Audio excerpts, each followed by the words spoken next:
Hi everyone, today I want to talk about the Abattoir of Zir again. This is, what I've been playing all day, every day, pretty much for the last week. And I had, mixed, feelings about it. I made a big feedback video about it already with, everything wrong with this game mode. A few things have been addressed, a lot more stuff needs to be done. But in general, I'm kind of starting to get demotivated by the whole thing, especially with how many bugs and exploits there are in the game right now. So it comes as no surprise, I guess, to anyone that there are bugs. Diablo 4 has been full of them ever since launch, and they have been slowly fixing stuff as they go, but still some things remain even since launch, some obviously broken mechanics and all that. And now we have even more of those. So I want to show you quickly what is going on and then also talk about a potential solution to that. So I guess one of the biggest things that we saw right on day one was the T7 Sigil Craft. So in case you have not seen that, you were able to craft a T7 Sigil for 1100 Sigil powder, and then you were able to sell this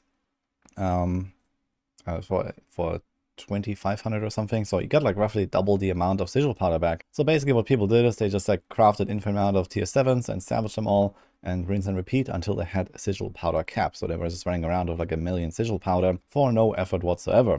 As far as I know, no one has been like actioned for this, but okay, I guess this is just how it works. And some people have a lot of sigil powder now. Yeah, not the biggest deal, but I think something like this should have been prevented. Then we have a bunch of other stuff going on, like there was like this infinite progression exploit, like people were able to just spam Hydras, fill the progression by an Abattoir of Zir by resummoning them because they counted as monster kills. So you could just like not kill anything, just like it took like 1.5 minutes or so just spamming Hydras at the start. This was also possible with other minions like companions and skellies as far as I know, even Bone Prison. That has been fixed as far as I know. But yeah, there's like still another exploit where when you spawn the Bloodseekers exactly on a 10 minutes mark, you have this 10 minutes timer here in this mode, you actually have infinite amount of time for defeating those Bloodseekers. I'm not sure if that has been addressed. In any case, there's a lot of really weird stuff going on, and it gets better than that. So apparently, lately people have found out there's a lot of really weird snapshots going on in Diablo 4 as well. So someone brought this video to my attention here from Xario, where he's showing this, and for example, there are some snapshots you can do with Sorks, for example, when you have Vir's Mastery key passive. So this is basically the most used key passive right now because everyone is playing Ball Lightning. But this passive gives you close damage reduction on zoning in. And after you zoned into Abattoir of Zir, you can actually just like unspec this and take another key passive. So people go for Azo's Ferocity and get like a bunch of extra crit and crit damage for free, basically.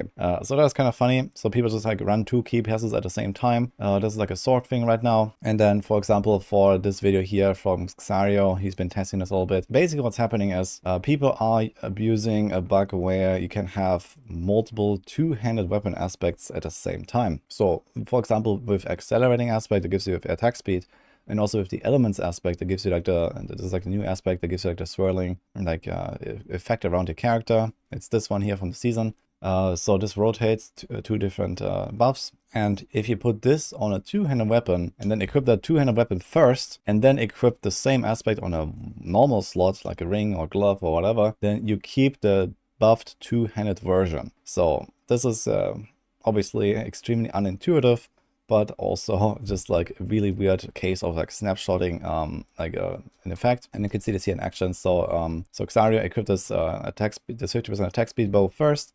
Now he's attacking, and then you'll see that he's going to get this 50% attack speed bonus, even though he just unequipped that bow again, and he only has like a 25% accelerating aspect on the ring. So that kind of just depends on like which of the 2 items you equip first, and you have to make sure that you zone in, then equip that weapon, and then equip another item, and then unequip your weapon. And like this, you're going to have like this extra power permanently for the rest of the run at least. So this is like one of the other things that's going on, which is also obviously pretty stupid and should be fixed in my opinion. This is like some of those things that really just kind of like put me off from like trying too hard. So I've cleared a tier 15 so far with my broke. I can do a 16. I've like readjusted my setup a little bit to be like a bit more offensive and less defensive. But in general, this is just like really, really weird stuff. I think a lot of this stuff could be prevented easily by just like fixing a few general things, like you know, like how Abattoir of Zir works with like, you know, this Hydra bug that I explained, for example, and then just kind of like locking you in your item and skill choices. So this would be kind of like a solution, at least for Abattoir of Zir content, because I think that we shouldn't be able to actually like adjust our build in the run. First of all, this gives a massive advantage for PC players or for mouse and keyboard players, because, you know, someone with a controller, they can't just like, you know, swap like 7 different things at once. I've also been doing this a little bit. For example, whenever the Bloodseeker spawn, I do like, you know, this swap here, and then I do like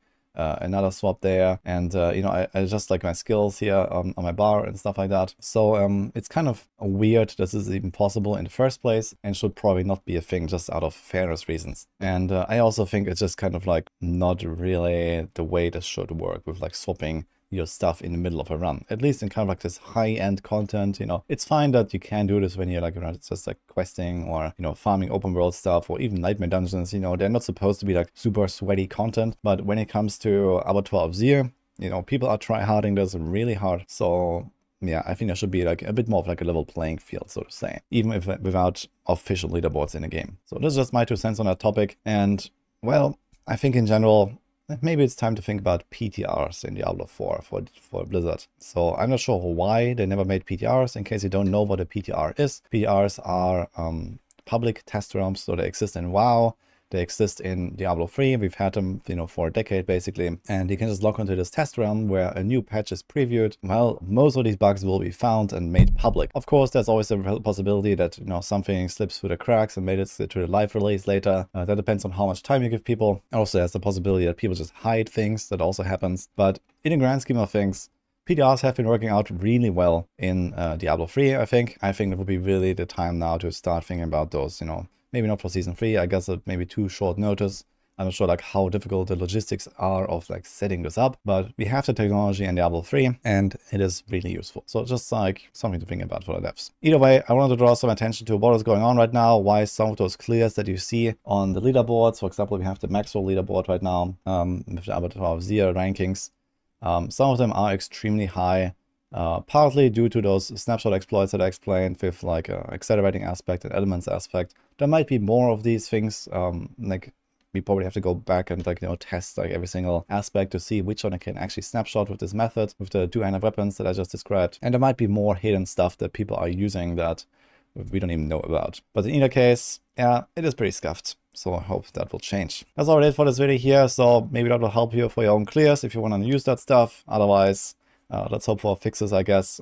There are definitely some solutions, not just making a PTR and like preventing item swapping, but I think that this whole like snapshotting issue in general should probably be addressed to some degree.